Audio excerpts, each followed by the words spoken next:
Now, I don't know if you guys know this. I don't know if Dan has told you. But we have done a feature film. We have shot it, and we are in the post-production process. And that sort of is what this short film is about. It's actually about one of the characters from our feature film. His name is Paul, played by yours truly. And we thought it'd be a good idea just to like tease you guys on our idea for the long con, sort of tease you on one of the characters, and sort of see if it could be possibly a marketing technique, maybe to give the viewership and sort of build up just an audience for our project. Yeah, I think that was what we were really setting out to do here. Is I was going over to my parents' house and I decided, hey, let's make a short film with my addict. I wanted to have a character wake up from an addict and then sort of see his process. And the more and more I was creating the idea, the more and more I was thinking, this is Paul from our feature film. And we decided to make a little short film with Paul as the main character of this little piece. He's more of a secondary character in our feature film, but I thought it would be very interesting, and we got together and we really liked the idea, and we kind of are thinking about doing some more pieces like this to sort of tease you guys on our film. I think it'd be a very interesting way to market the film to you guys, is to show you one specific character, but in a light or a way that he doesn't necessarily appear in the feature film. Yeah, so I mean, this is sort of an experimental thing. Let us know down below in the comments what you guys think of this tactic. Could it possibly be used in the future? Do you think it is efficient? What do you think about Paul? What do you think about his character? Yeah. And all that stuff, yeah. And for me, I mean, it kind of came back from the film Prometheus, directed by Ridley Scott.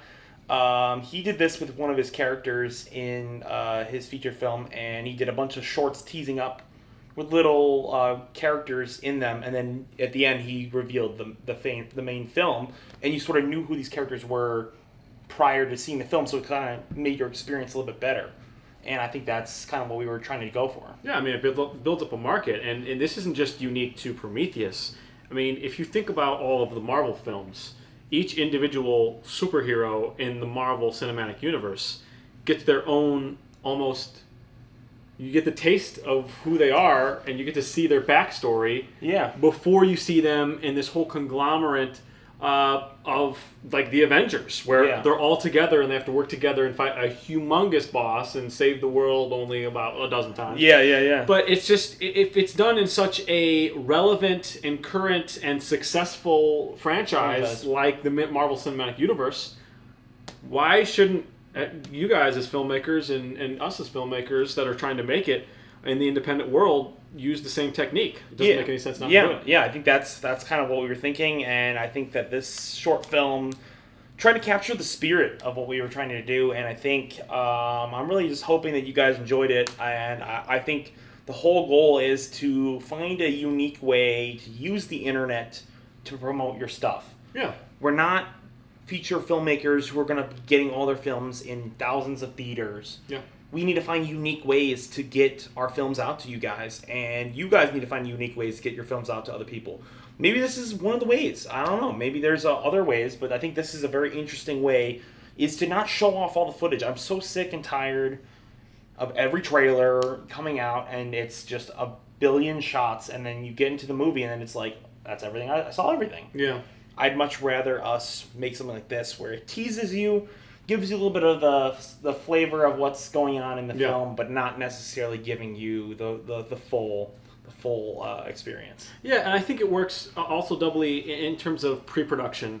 We did, in this specific instance, use it only for post-production purposes in order to use it as a marketing tool. But I think this would be very, very useful if you're a beginning filmmaker who wants to sort of get in the mind of your characters before they're in the actual film, because a lot of screenwriters before they even start writing a line of dialogue for any characters that they use in their screenplays, they're going to write a whole character bio.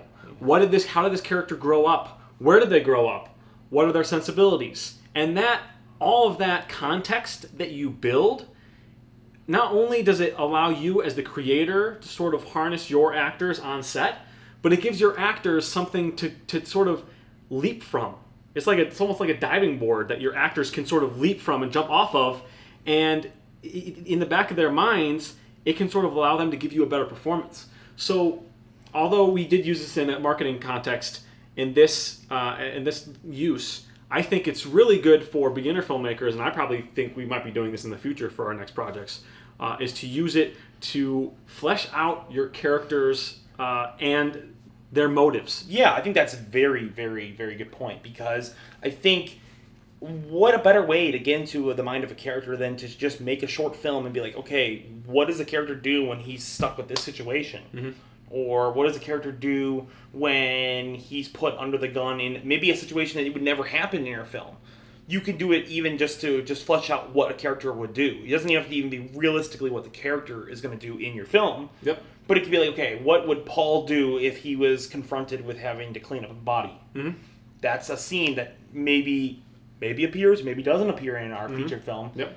And I think it was just an interesting sort of way to show you guys maybe an alternative way to do it for pre-production, how to learn how to sort of get into the mind of a character. Yeah, and let us know. I mean, do you want to see more of these sort of character bio in the form of a short film?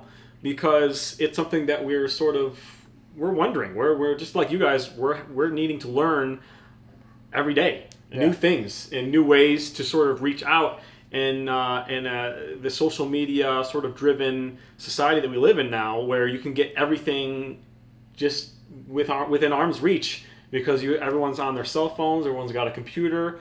So does this work? Let us know. We need to learn just like you guys do.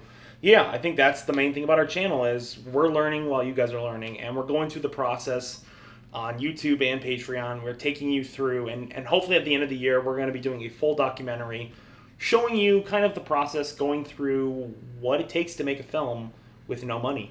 And by no money, I specifically mean we had about $4,000 specifically. That was our budget, and showing you that specific. Okay, you have a couple $1,000s. What can you do with a couple $1,000? And that's kind of the goal of this channel is what can you do when you have a limited amount of money and a limited amount of resources? How can you pull this off and do it professionally? So I hope you guys really enjoyed this. Please subscribe to our YouTube and our Patreon if you want to have even more content.